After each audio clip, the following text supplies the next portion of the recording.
Maximum ఈ week market అంతా కూడా నెగిటివ్లోనే ట్రేడ్ అవ్వడం జరిగింది.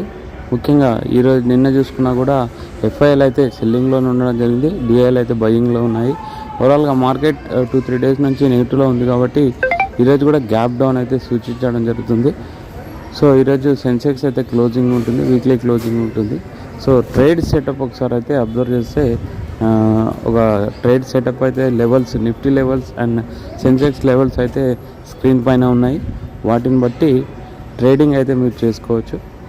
మార్కెట్ కొంచెం వాలటాలిటీ ఎక్కువగా ఉంది, జాగ్రత్తగా చూసి ట్రేడ్ చేయాలని ఎక్స్పర్ట్స్ అయితే చెప్తున్నారు. మ్యాక్సిమం ఈ వీక్ మార్కెట్ అంతా కూడా నెగిటివ్లోనే ట్రేడ్ అవ్వడం జరిగింది. ముఖ్యంగా ఈరోజు నిన్న చూసుకున్నా కూడా ఎఫ్ఐఎల్ అయితే సెల్లింగ్లోనే ఉండడం జరిగింది, డిఐఎల్ అయితే బయింగ్లో ఉన్నాయి. ఓవరాల్గా మార్కెట్ 2-3 డేస్ నుంచి నెగిటివ్లో ఉంది కాబట్టి ఈరోజు కూడా గ్యాప్ డౌన్ అయితే సూచించడం జరుగుతుంది. సో ఈరోజు సెన్సెక్స్ అయితే క్లోజింగ్ ఉంటుంది, వీక్లీ క్లోజింగ్ ఉంటుంది. సో ట్రేడ్ సెటప్ ఒకసారి అయితే అబ్జర్వ్ చేస్తే ఒక ట్రేడ్ సెటప్ అయితే levels, Nifty levels and Sensex levels అయితే స్క్రీన్ పైన ఉన్నాయి. వాటిని బట్టి ట్రేడింగ్ అయితే మీరు చేసుకోవచ్చు.